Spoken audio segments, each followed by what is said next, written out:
স্বীকার করত না। সব সময় ভাবত আমি যা করি সেটাই ঠিক। তার বাবা ছিলেন একজন সৎ মানুষ।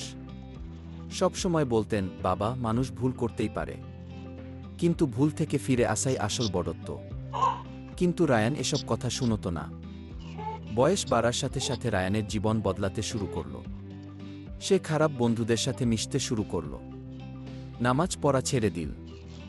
মিথ্যা বলা, প্রতারণা, এসব যেন তার জীবনের অংশ হয়ে গেল। তার মা মাঝরাতে কাঁদতেন আর আল্লাহর কাছে দোয়া করতেন, হে আল্লাহ, আমার ছেলেকে হেদায়েত দিন। কিন্তু রায়ান তখন অন্ধকারে ডুবে গেছে। একদিন রায়ান তার বন্ধুদের সাথে শহরে গেল। সেখানে তারা একটা ছোট দোকান থেকে চুরি করল। দোকানদার তাদের ধরে ফেল। কিন্তু আশ্চর্যের বিষয়, দোকানদার পুলিশ ডাকলেন না। বরং শান্তভাবে বললেন, তোমাদের চোখে আমি ক্ষুধা দেখি, কিন্তু চুরি সমাধান না। এই কথাটা রায়ানের হৃদয়ে একটা ধাক্কা দিল। সেদিন রাতে রায়ান ঘুমাতে পারল না।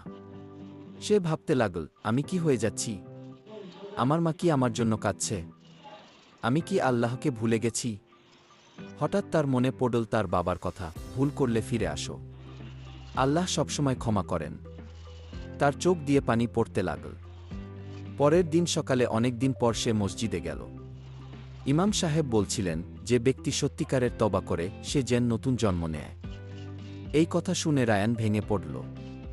সে সিজদায় পড়ে কাঁদতে লাগল, হে আল্লাহ, আমি ভুল করেছি, আমাকে ক্ষমা করুন।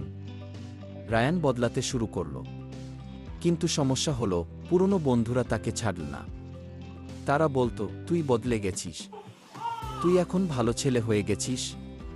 অনেক সময় সে একা হয়ে যেত।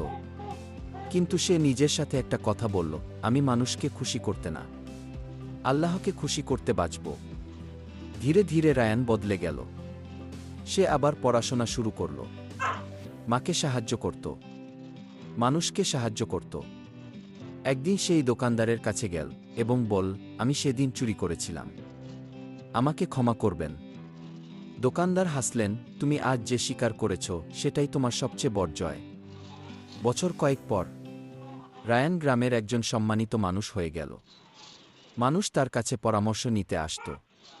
একদিন সে তার বাবার কবরের পাশে দাঁড়িয়ে বলল, বাবা, তুমি ঠিকই বলেছিলে, ভুল থেকে ফিরে আসাই আসল বড়ত্ব।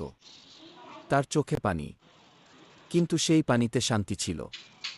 মানুষ ভুল করতেই পারে, কিন্তু ভুলে থেকে যাওয়া সবচেয়ে বড় ভুল। তওবা করলে আল্লাহ সব ক্ষমা করেন। খারাপ সঙ্গ জীবন নষ্ট করে। ভালো পথে আসা কঠিন, কিন্তু অসম্ভব না। নিজের সাথে সত্য হওয়াই সবচেয়ে বড় শক্তি।